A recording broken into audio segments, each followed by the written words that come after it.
for these etiquette series, we're definitely starting on, we just did one on spot burning. So we're a couple into the series right now. And we talked about, tips on how not to spot burn. And that brought up some really interesting. Yeah, that's interesting. Let's find out what that was all about. I didn't read that piece, but I'm interested to know what the tips are.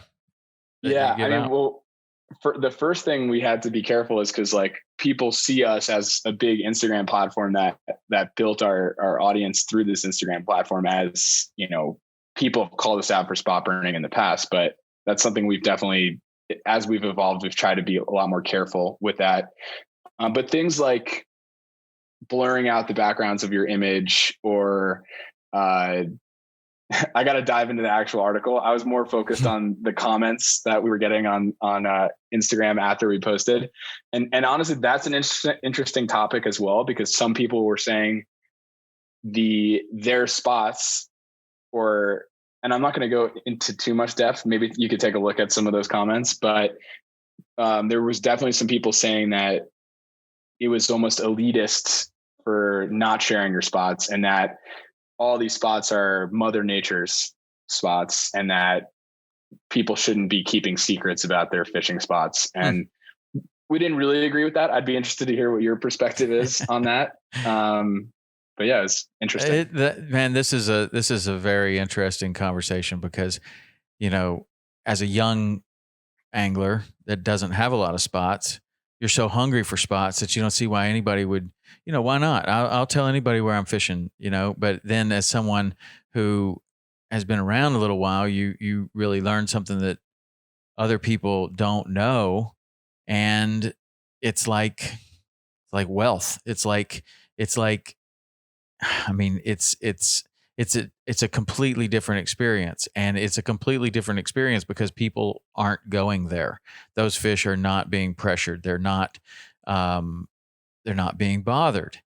And that's why it's a completely different experience. And so to tell just anybody about that, all of a sudden that's going to be the same as the rest of the river or the rest of the areas that get fished heavily. And then that special experience doesn't exist. And then it seems like at some point in your career that, well, it's just infinite. You can find so many more of these. But then if you've been fishing the same river for 15 years, you're like, there's only so many. There's only so many of these special places. And so like my feeling is that I would never hold back information that would keep someone from getting into the sport, or like talk to someone in a way that they would not want to get into the sport. I want to promote fishing, fly fishing, all types of fishing as a great activity. But does that mean I got to tell you the things that it's taken me 30 years to learn, like on the first day? I don't subscribe to that. For sure. And then you have this spot burning type discussion to where it's like, you learned this spot. And so it is your right to do whatever you want to with it.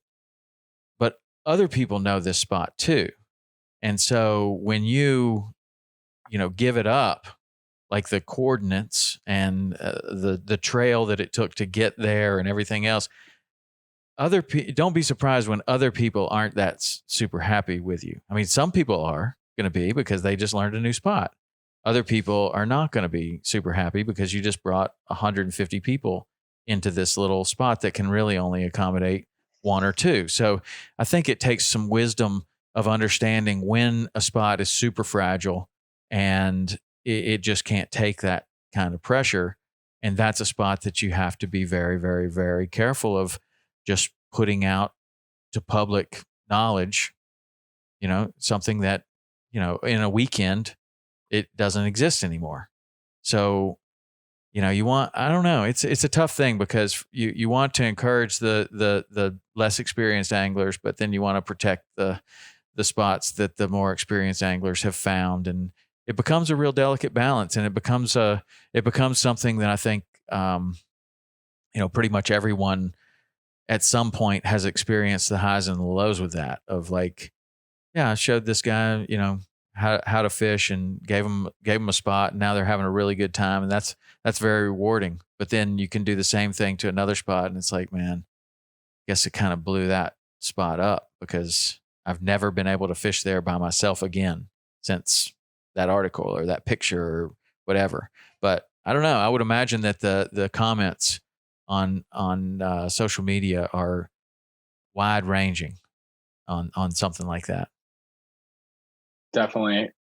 When I think of this conversation, I also think back to, did you get a chance to see that film 120 Days with sure. David Mangum? So one of the best quotes in there, and I fished with David, and he's like, I mean, he's clearly one of the best tarpon guides out there, and he's so intense. And, one of my favorite quotes from him is that he's got this skull buoy that's bouncing in the water. And he talks about how these places are his intellectual property because he's found them, he's put in the hours to work for them. And, that mentality right there. I mean, as a tarpon guide, he makes his living bringing people to these spots that he spent years trying to learn.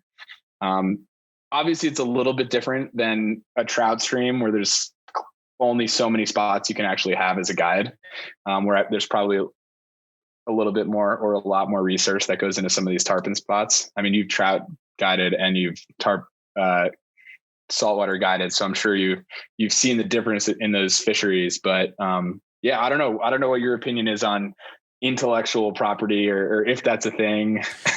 Well, it sure is for the people that believe in it. Now, where David's fishing, there just aren't as many spots as there are in the Keys. I mean, I've fished with David, and it's few and far between. And you have to. I mean, the bottom up there is black as night. And I thought, well, I can see tarpon. I'll be able to see them on dark bottom, at least a little bit. Because we fish them over turtle grass in the Keys, and you can see them pretty well, and you can see them over some dark bottom sometimes. But there, man, up there, they're just.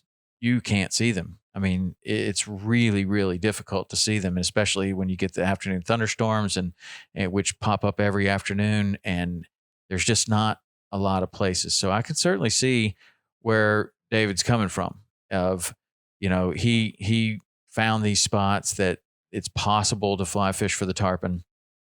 It took him a long time to do it. Therefore, those are his. And that works really well when there's only a few people fishing up there. But as more and more and more and more and more people go there, I feel like you can only protect it so much. But then I'm sure that's where he's coming from, is that there's more and more and more people. If he wants to have any place to fish, he's got to protect what he knows. So I see both sides of it there. In the Keys, if somebody's in your spot, most of the guides just move on, but there are certain places that it's a war zone. It's been known, people fight back at the boat ramp. They fight back at the marina. They fight out on the water, over these particular spots. And it's the same argument there that they wouldn't know to fish there if they didn't see this other guy there. So I don't know. To me, I don't like confrontation on the water at all, whether it's freshwater, saltwater, bluegill fishing or blue marlin fishing. I don't like controversy on the water. I don't like confrontations. Typically, they just leave me with a bad feeling in my stomach all day long. And especially if you've got customers there, it doesn't feel good for them either. Like it's not a good day. And some people don't mind it. Some people just don't mind it. It doesn't bother them. And but I don't like that. So I just try to find some other place to go rather than have the big confrontation on the water. But it's a tricky thing, man. Like it really is, because especially if you've been at it for a while, you can definitely see both sides of it. Like, it's not yours. It's everybody's, but there's also a way of kind of I don't know. I mean, that's a tough one. That's why I wanted to kind of ask you about of what you put in the spot burning article, because it's a there are many levels and nuances to that argument, and different areas. It may be a slightly different argument than others. But I would imagine the comments on those things were, it was probably lit the internet on fire as you're talking about that, because it's a sensitive subject.